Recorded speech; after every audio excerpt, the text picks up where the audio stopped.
Bonjour tout le monde, ici Jean-Claude Audette de Québec.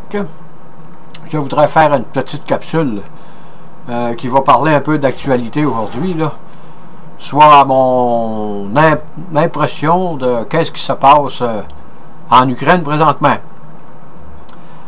Comme on le sait, l'Ukraine a toujours été dans le giron de l'Empire soviétique, qui est devenu la Russie maintenant. Et ça fait beaucoup d'années que ce pays-là fait partie de la sphère économique de l'URSS. Et que ce qui se passe actuellement en Ukraine est une chose très très importante. Je base mon commentaire sur l'histoire. Comme on le sait, la Première Guerre mondiale, 14-18, a commencé dans les Balkans. En 14-18, 4 jours après que l'Autriche-Hongrie eut déclaré la guerre à la Serbie, parce qu'il y avait le duc Ferdinand qui avait été assassiné à Sarajevo, l'Allemagne déclare la guerre à la Russie. Ça, c'était le début de la Première Guerre mondiale. Parce que c'est deux blocs tellement importants que ça enflamme tout le monde entier, ça. Et en 39-45, la Deuxième Guerre mondiale. En mars 38, l'armée allemande envahit l'Autriche et la Tchécoslovaquie. Parce que les Allemands considéraient que la Tchécoslovaquie, l'Autriche, c'était un peu des germanophones, excusez, et qu'il y avait beaucoup d'alliés dans ces pays-là. Et il y avait eu aussi la Pologne en 1938. Et en juin 1940, l'Allemagne décide d'envahir la France. C'est là que la Deuxième Guerre mondiale a commencé, parce que c'est toujours la même chose. Les deux blocs vont s'affronter dans une guerre mondiale. Et on pourrait dire que les grandes guerres ont commencé, toutes les deux, à l'intérieur des Balkans. Et que va-t-il se passer avec l'Ukraine et la Crimée? Comme on le sait, la Crimée, les bases russes pour la mer Noire sont situées en Crimée. Ils ont des ports, là. Et à ce moment-là, les Russes considèrent que c'est dans leur zone d'influence.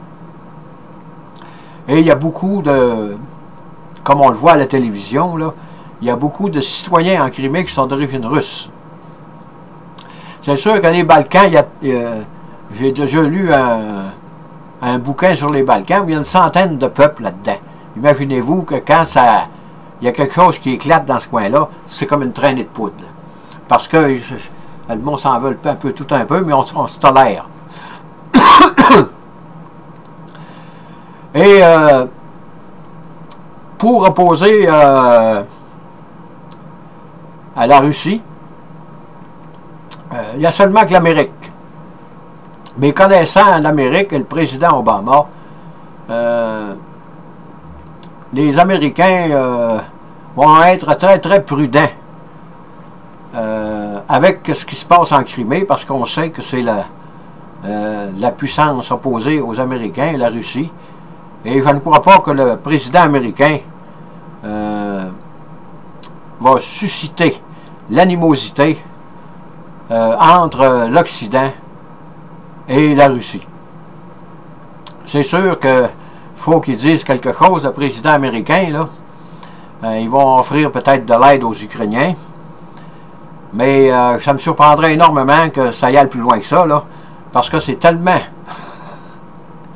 une chose qui peut être dramatique, que je ne crois pas que le président américain va montrer ses gros bras à l'endroit de la Russie.